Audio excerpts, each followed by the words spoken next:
Saudações, eu sou Daniel Santiago Pereira, pesquisador em apicultura da Embrapa Amazônia Oriental. Estou aqui com você para conduzir o curso de apicultura para iniciantes da plataforma Campo da Embrapa, falando do módulo 4, povoamento do apiário, parte 4, no tema divisão e união de colônias.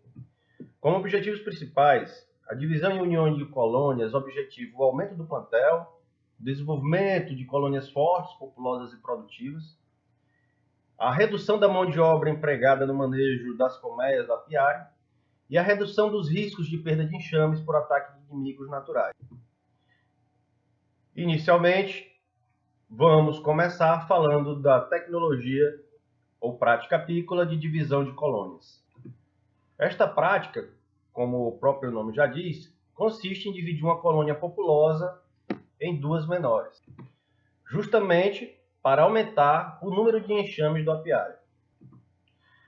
Para a realização dessa prática, é necessário, primeiro, uma colmeia populosa, composta por muitas abelhas, quadros de cria aberta e quadros de cria fechada e reserva de alimento, onde abelha, pólen, no caso, e mel. É necessário ainda um ninho vazio com tampa e fundo e quadros de ninho com lâminas de cera alveolada. Então, já com todo este material, são necessárias ainda algumas recomendações. Então, primeiro, é importante a manutenção das colônias sempre populosas, nesse caso, antevendo justamente as colmeias que irão passar pelo processo de divisão. É importante que todas essas colmeias estejam populosas, com bastante abelhas, quadros de cria aberta e fechada e reservas de alimento. Importante ainda, no momento da divisão, repartir igualmente o número de quadros contendo favos de cria e alimentos. Importante ainda, deixar a maior quantidade de cria aberta para a colônia que for ficar sem rainha, justamente para favorecer a construção de realeiras para a substituição da rainha. Então, para melhor fixar, temos a colmeia A como colmeia doadora ou colmeia matriz e a colmeia B como colmeia receptora.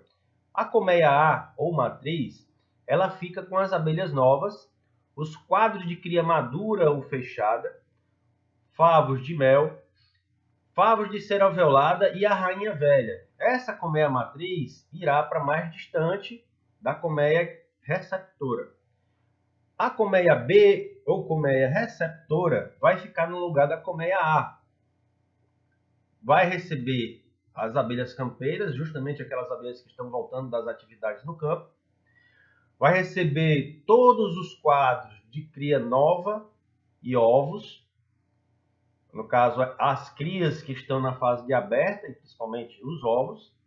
Alguns favos de cria madura, favos de mel e pólen, e favos de cera alveolada, justamente para o enxame começar a puxar novos favos. Porém, para o sucesso da técnica, é importante ainda atentar para a divisão populacional das abelhas operárias, que deve ser igualitária, a divisão das reservas de alimento, principalmente atentando para a colmeia receptora, que ficará sem rainha, para justamente garantir as condições para que essa colmeia que está órfã, possa criar sua nova rainha. Para melhor fixar, no final da divisão teremos a colmeia A e a colmeia B, ou a colmeia matriz e a colmeia receptora. Na colmeia A, ficará a maior parte das abelhas novas, aquelas abelhas aderentes aos quadros no momento da divisão. Ficará também com os quadros de cria madura, aqueles quadros de cria que estão fechados, operculados.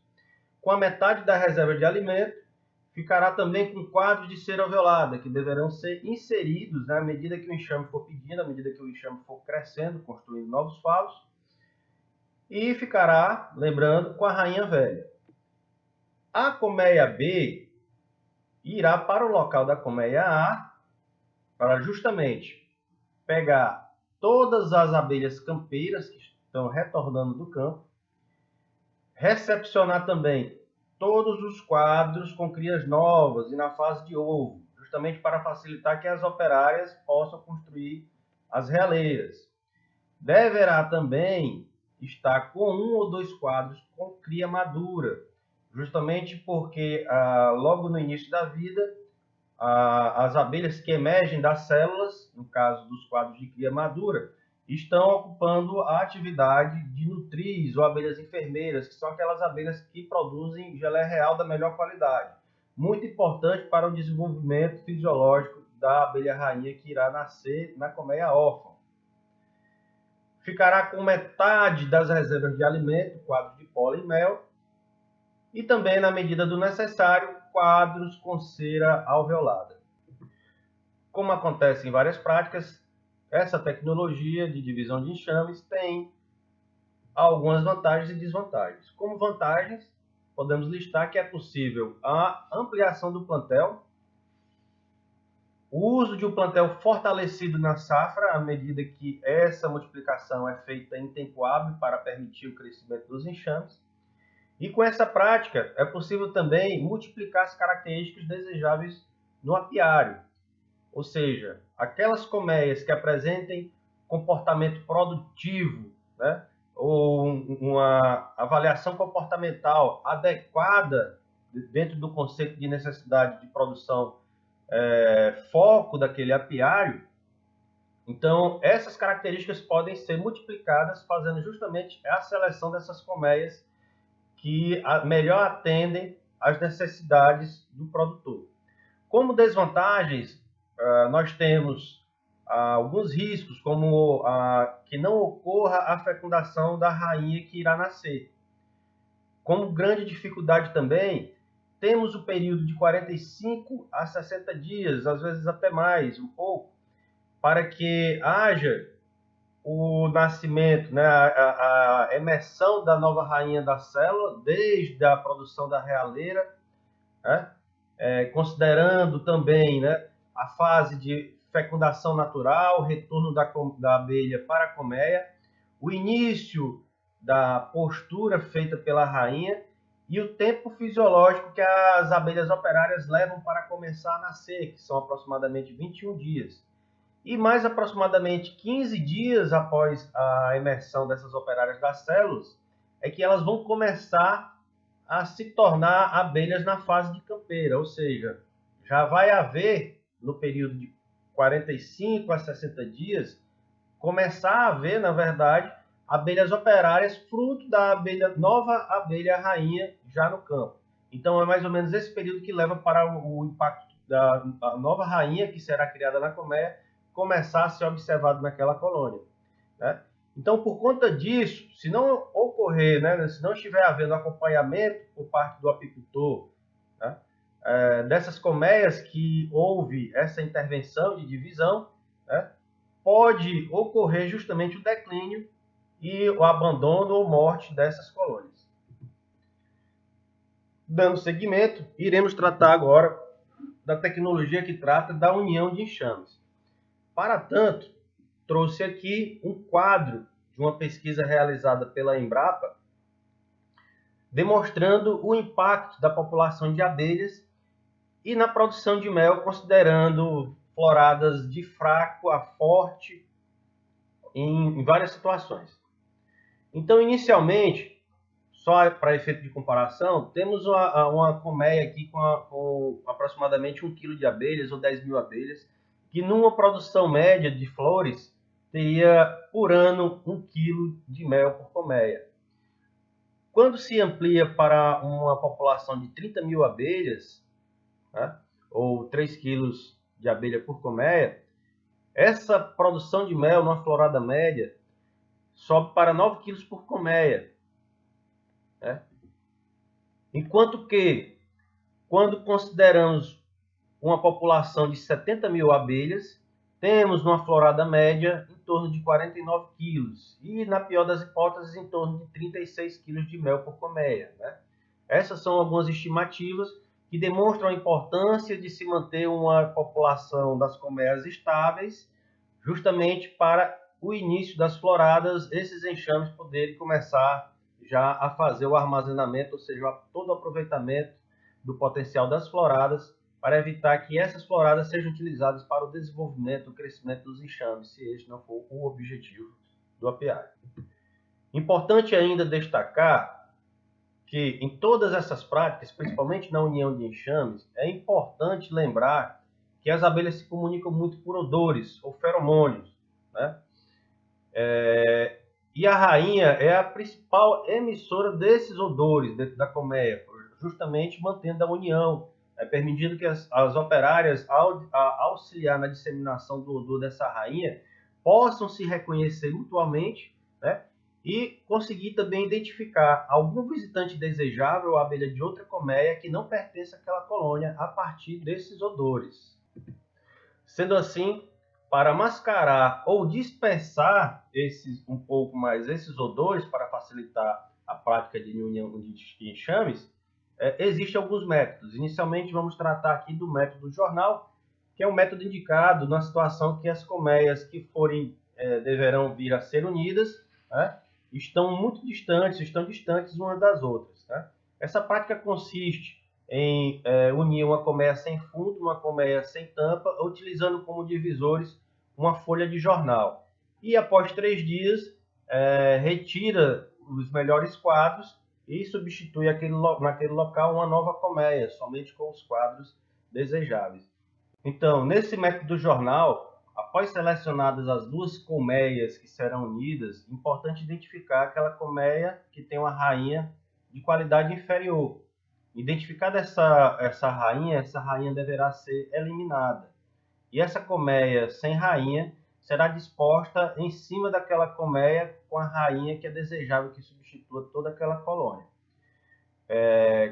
Como divisor entre essas duas colônias, utiliza-se, né, uma folha de jornal. Essa folha de jornal será besuntada com mel, né? E após 3 dias, os melhores quadros serão unidos em uma única colmeia. Então, para melhor fixar, lembrando, remover o assoalho da colmeia que será orfanada e colocada sobre as folhas de jornal. Importante também remover o excesso de jornal das laterais do ninho para prevenir a pilhagens de formigas e outras abelhas. E de 2 a 3 dias depois, né, retirar os melhores quadros dos 2 enxames e comportá-los em uma única caixa. No método da pulverização, após selecionadas as duas colmeias que serão unidas, pega-se uma colmeia vazia, para justamente, à medida que forem selecionados os quadros de uma colmeia e de outra para serem unidos, eles sejam colocados nessa terceira colmeia, né? Então, para tanto, é importante borrifar o interior das duas colmeias que serão unidas, né, tanto sobre os favos e como sobre as abelhas. Ao invés do mel diluído em água, 50%, pode-se utilizar também o xarope de açúcar invertido, né? Adicionando-se também o chá de erva cidreira, por exemplo, como erva aromática, né, nesse xarope, para borrifar por sobre as abelhas no intuito de mascarar o cheiro dos enxames. É importante também manter continuamente a aplicação de fumaça com a utilização do fumegador, justamente para manter as abelhas agrupadas, né, facilitando assim a mascarar a comunicação de odores entre as abelhas. Então, durante esse processo de manutenção das abelhas, né, com o uso da fumaça e com o uso do xarope borrifado, começa-se a transferência dos quadros, né, os melhores quadros com abelhas aderentes, quadros com cria, quadros com reserva de alimento, um a um e alternadamente de uma colmeia e de outra, vão sendo introduzidos na terceira colmeia, que é essa colmeia vazia, né? Dessa forma, realizando a união dos 2 enxames em um único ninho. Nessa oportunidade, descartar os favos defeituosos, substituindo por quadros de cera alveolada, né? Para realizar, né, o varrimento dessas abelhas, utiliza-se a vassourinha para transferir as abelhas das caixas para o interior da caixa seca. Importante destacar que, identificado esses dois enxames, importante é eliminar a rainha daquela colmeia de qualidade inferior, ou com características inferiores à outra rainha.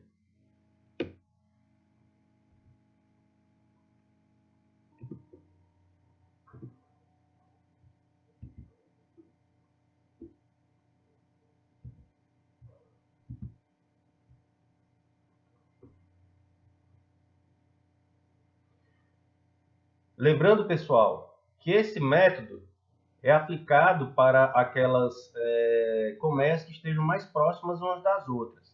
Então, para melhor fixar, com essa imagem, vocês podem identificar que são as três colmeias aqui. A colmeia A com a rainha que foi selecionada, a colmeia B com a rainha que foi eliminada. E uma colmeia vazia, denominada C, que receberá os melhores quadros das duas colmeias, né? Essa colmeia se manterá com a rainha que foi selecionada anteriormente para sobreviver. Então, a exemplo da primeira prática, a união de enxames tem vantagens e desvantagens. Como vantagem, é possível utilizar abelhas, né, operárias órfãs para fortalecer outros enxames, né? Desse modo, é possível fortalecer, com a união desses enxames, e manter enxames fortes para o início da safra. É importante também porque é possível eliminar as características que não são desejáveis e multiplicar as características que são importantes naquele apiário, né? Eliminando, né, dois enxames que demandariam também uma atenção maior por estarem fracos, né, unindo-os em um enxame mais forte e reduzindo a mão de obra, além de a colmeia vazia poder ser disponibilizada para um novo enxame para ocupá-la. Como desvantagens, nós temos, né, a morte de abelhas, que pode ocorrer quando o método não for bem aplicado e as abelhas começam a identificar os odores distintos nas populações entre as colmeias, e dessa forma pode acontecer mortes, né? A falta de acompanhamento pode ocasionar, né, no declínio das colmeias, o acometimento de pragas, principalmente nessa questão do borrifamento das colmeias.